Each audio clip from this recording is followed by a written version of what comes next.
நாங்கள் டவரில் பிரச்சனை நடக்குதுன்னு சொல்லி சொன்னாங்க. நாங்கள் அந்த இடத்துக்கு ஸ்பாட்டுக்கு வந்தோம். என் பேர் சீனிவாசன், தெலுங்கப்பட்டி.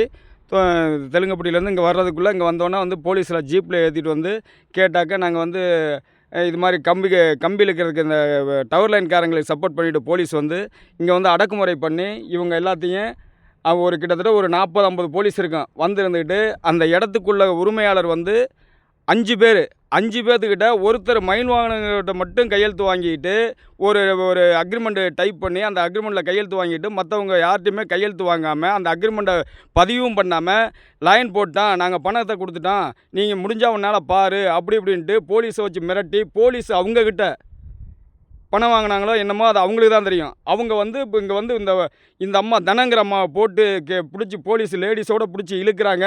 அவங்க வீட்டுக்காரரை வந்து அவர் ஏற்கனவே வந்து உடம்பு சரியில்லாமல் ஆஸ்பத்திரியிலேருந்து வந்தவர்.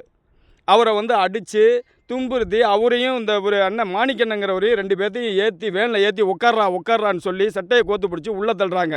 இது என்ன போலீஸோட அராஜகமா இல்லை அடக்குமுறையா? போலீஸில் சிஎஸ்ஆர் போட சொல்லி அவங்க ஏற்கனவே கம்ப்ளைண்ட் கொடுத்துருக்காங்க. அந்த கம்ப்ளைண்ட்டில் வந்து அவங்க எந்த ஒரு இதுவுமே இல்லாமல் இவங்களுக்கு சிஎஸ்ஆர் காப்பி கொடுக்கல. நேற்று கேட்குறாங்க வந்து வாங்கிக்கோங்க. எப்போ ஒரு பிரச்சனை ஆரம்பிக்கிறப்போ வந்து கேட்டுக்கிட்டு அராஜகம் பண்ணிவிட்டு அவங்கள அடித்து துன்புறுத்தினாக்க ஒரு பப்ளிக்கில் வந்து ஒரு போலீஸுக்கு அடிக்கிறதுக்கு யாருங்க ரைட்ஸ் கொடுத்தது? போலீஸ் வந்து பப்ளிக் அடிக்கிறதுக்கு யார் ரைட்ஸ் கொடுத்தது? எந்த ஒரு இதுவுமே இல்லாமல் போலீஸ் வந்து ஒரு தரப்பாக இது பண்ணிக்கிட்டு நிலத்துக்காரங்களை வஞ்சிச்சு இது பண்ணிவிட்டு கம்பி இழுத்துக்கிட்டு இது பண்ணிகிட்டு இருக்காங்க. இதுக்கு வந்து நம்ம தமிழ்நாடு அரசு முன்னிருந்து இதுக்கு வந்து ஒரு நல்ல தீர்வு எடுத்து இந்த வந்து காற்றலையை வந்து அது வந்து அம்மா குளங்கிறது வந்து ஒரு மெயின் சப்ஜெக்டு. குளத்துலேருந்தே போட்டுட்டு வர்றாங்க. குளத்தில் போகிறதுக்கு இவங்களுக்கு யார் பர்மிஷன் கொடுத்தது?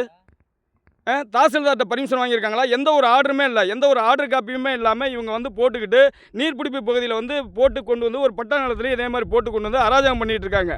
கேட்டால் நாங்கள் பணம் கொடுத்துட்டோம், கேட்டால் 50 லட்சம் கொடுத்தோம், 1 லட்சம் கொடுத்தோம் அப்படின்னு சொல்லி பிரச்சனை பெருசாக்கிட்டு பெரிய இம்சைக்கு ஆக்குறாங்க. அந்த அம்மாவோட பிறந்த வந்து கேட்குறாங்க. அவரை பிடிச்சி சட்டையை பிடிச்சி டவர்கிட்ட போய் நின்றுங்க போட்டோ எடுக்கலாங்கிறதுக்காக அவர் போய் நிற்கிறாரு. அவரை சட்டையை பிடிச்சி அடித்து செல்லை பிடுங்கிட்டு போட்டோ எடுக்கிறவங்களும் யாரும் விடமாட்டேங்கிறாங்க. மக்களாட்சினா என்ன?